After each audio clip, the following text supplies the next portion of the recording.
Bom, pessoal, vamos continuar aqui a reação de Sandmeyer. A gente atentou para a questão dos mecanismos e para aquela questão dos aspectos ali experimentais, né? Para não dar mistura de produtos, o que a gente precisa? Utilizar o ácido com o mesmo contraíon do sal de cobre. Outra coisa é fazer a reação a baixa temperatura para que não haja uma perda do nitrogênio sem acontecer a reação. Perdeu o nitrogênio, acabou com o sal de diazônio, tá certo? E aí não acontece a reação. O sal de diazônio ele tem que ser gerado a baixa temperatura, que ele é bastante instável. Se aumentar a temperatura, ele, como é muito reativo, ele vai começar a sair reagindo com todo mundo e vai dar mistura de produtos. Então esse é o aspecto operacional da reação. Agora vamos dar uma olhada no aspecto sintético da reação de Sandmeyer.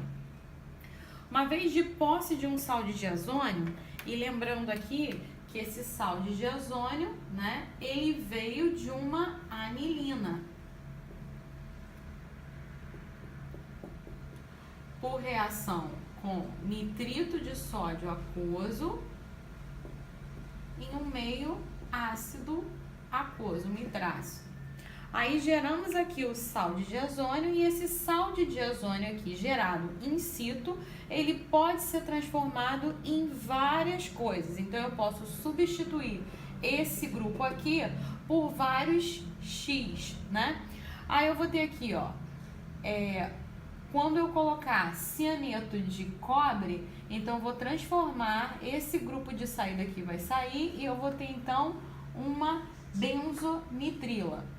Se eu tiver cloreto de cobre 1, então eu vou substituir esse pedacinho aqui por cloro. Então eu vou ter um cloreto de arila. Se eu colocar brometo de cobre 1, vou substituir esse pedaço aqui por bromo. Então eu vou ter um brometo de arila. Se eu mantiver um meio ácido aquoso e aqui ó, um ácido cujo contraíon é um contraíon muito fraquinho, não coordenante, que é o sulfato, e eu aquecer essa solução aquosa aqui, então eu vou transformar esse sal de diazônio num fenol. Então, hidroxila entra no lugar do N2, tá? Então eu preciso aqui ó, de um ácido em meio aquoso e aquecimento. Se eu colocar aqui um tiol, esse aqui é um tiol, então eu vou formar aqui, eu vou substituir esse grupamento aqui por esse pedaço de cá. E essa função orgânica vai ser um tioéter.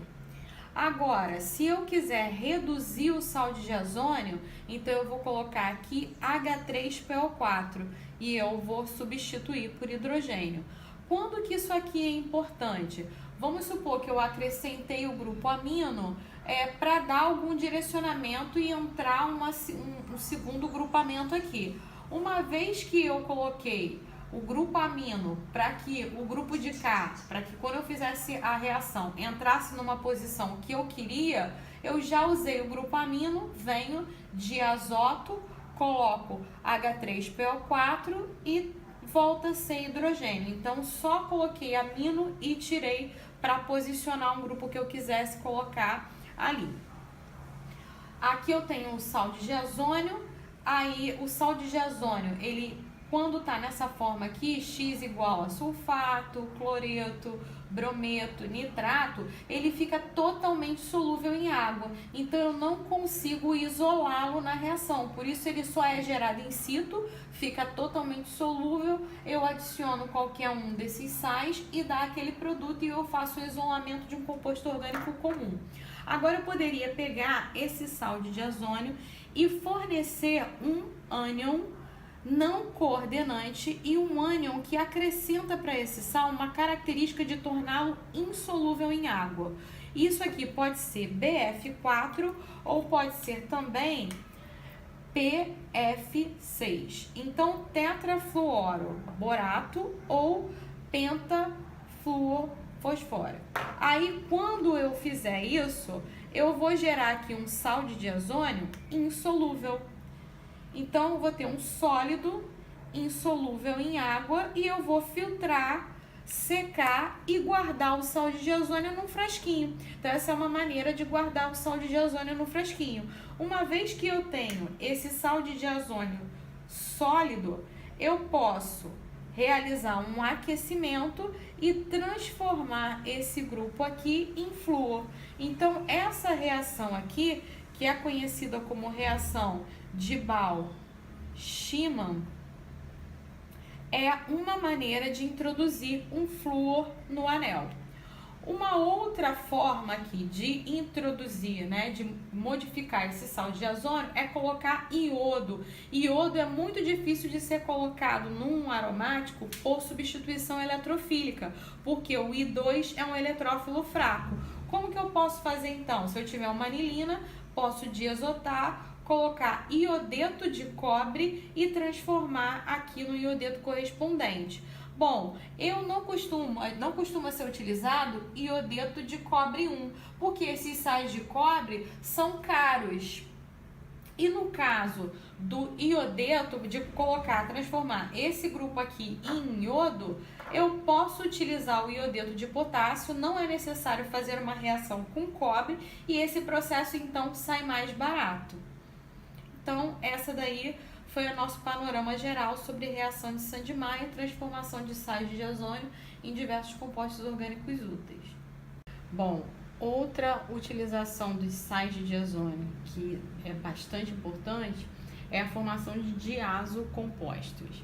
Então, a gente aprendeu que esse azo vem do nome do nitrogênio em latim, que é azoto. Então, diazocompostos são compostos que têm essa ligação aqui, nitrogênio-nitrogênio. Então, quando você tem um aromático ligado aqui e outro aromático lá, são diazocompostos aqui formados por aromáticos. Lembrando que toda vez que a gente tem uma dupla ligação, então só reforçando aqui que diazocompostos são sempre compostos onde você tem dois azotos, dois nitrogênios ligados assim. Aqui no caso eu tenho dois aromáticos que nós estamos estudando nesse período, reação de aromático. Lembrando que como isso aqui é uma dupla, então essa dupla ela tem uma estereoquímica. Nesse caso aqui, porque os dois grupamentos que estão ligados, eles estão em lados opostos desse quadrante, Tá certo? E aqui eu tenho os dois grupos no mesmo lado. Mesmo lado, estereoquímica Z. Z são diastereoisômeros.